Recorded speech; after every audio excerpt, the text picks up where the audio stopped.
దృష్టికి అనుకూలమైనదే ఉన్నది.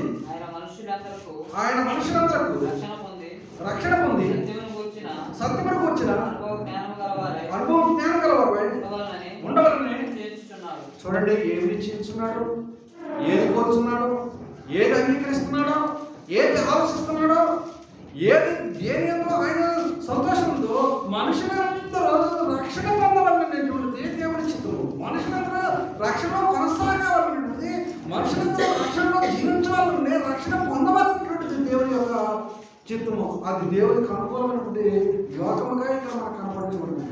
దాచడానికి ఏంటంటే క్రీస్తు ప్రభు వారు అభిష్టమైన చూద్దాం.